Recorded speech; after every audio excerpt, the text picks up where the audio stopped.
ঢাকা শহরের পাশেই এরকম শিক্ষা প্রতিষ্ঠান আছে, প্রাথমিক স্কুল, যেটা ভেঙে পড়ে যাচ্ছে, পানি জমা হচ্ছে, আশেপাশে আবর্জনা ভরা, মশা ভরা, যেখানে ডেঙ্গু হচ্ছে ক্রমাগত, সেইখানে বাচ্চারা যেতে ভয় পাচ্ছে, গার্জিয়ানরা পাঠাতে ভয় পাচ্ছে। ঢাকা শহরের পাশে এই যাত্রাবাড়ি, জুরাইন, এই সমস্ত এলাকায় সেইখানে প্রাথমিক স্কুলের এই দশা, তাহলে আপনি ঢাকার বাইরে প্রাথমিক স্কুলের কি অবস্থা পাবেন? তো এই প্রতিষ্ঠান, এই বিষয়গুলো ঠিক করতে গেলে একটা দরকার ফান্ডিং, আর একটা দরকার পলিসি।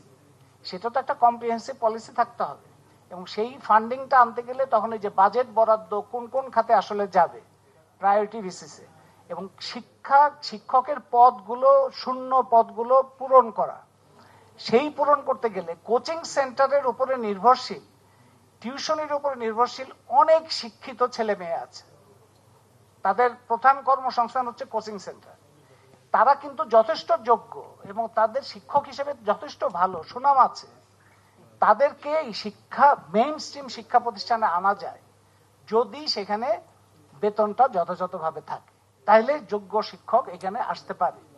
এবং শিক্ষক যদি ফুল টাইম না থাকে, আপনি স্কুল শিক্ষক টিউশনিতে ব্যস্ত, কলেজ শিক্ষক টিউশনি কিংবা কোচিং সেন্টারে ব্যস্ত, বিশ্ববিদ্যালয়ের শিক্ষক পাবলিক বিশ্ববিদ্যালয়ের শিক্ষক প্রাইভেট বিশ্ববিদ্যালয়ে ব্যস্ত, কেউ কিন্তু শিক্ষক হিসেবে ফুল টাইমে নাই।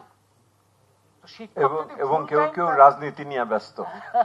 ফুল টাইম যদি না থাকে তাহলে, এবং নিজেরা যদি শিক্ষকতা, যদি তার কাছে একজন শিক্ষক, তার পড়াইতেও ভাল লাগে না, পড়তেও ভাল লাগে না, ক্লাসরুমেও যেতে ভাল লাগে না, তার তো আসলে এখানে আসারই কথা না। তো এই যথাযথভাবে এই শিক্ষকদের, তারা যে বিভিন্ন জায়গায় ছোটাছুটি করছে, ফুল টাইম শিক্ষক হিসেবে আনতে গেলে সেরকম একটা আকর্ষণীয় জায়গা থাকতে হবে, যোগ্য জায়গা থাকতে হবে। এবং প্রশিক্ষণের ক্ষেত্রটাও এখানে এসছে, ওইটাও আমি বলতে চাই। প্রশিক্ষণ অবশ্যই দরকার, এবং প্রশিক্ষণের মধ্যে আমাদের যে বৈষম্যহীন বাংলাদেশের কথা এসছে, যে 4টা বিষয়ে বৈষম্যটা হচ্ছে প্রধান: লিঙ্গীয় বৈষম্য, শ্রেণী বৈষম্য, ধর্মীয় বৈষম্য এবং জাতিগত বৈষম্য। এই বৈষম্য বিরোধী চিন্তার সংবেদনশীলতা এই প্রশিক্ষণের মধ্যে আনাটা খুব গুরুত্বপূর্ণ।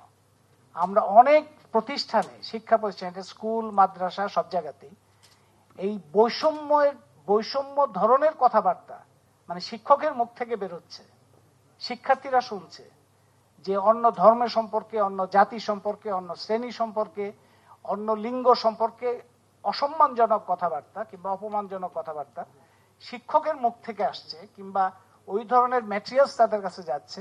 এটা তো হইতে পারে না। উনি তো অনেক সময় বোঝেনও না যে উনি এই কথাটা বলতেছেন, ওনার সেই বোধ শক্তিই নাই। অনেক সময় মনে হয় না যে এটা একটা বৈষম্য, তার কাছে মনে হচ্ছে যে এটাই স্বাভাবিক, এবং খুবই অসম্মানজনক ভাবে কথাবার্তা। তো এইটা প্রশিক্ষণের মধ্যে তো আনতে হবে, খুবই শক্তিশালী ভাবে প্রশিক্ষণের মধ্যে আনা উচিত।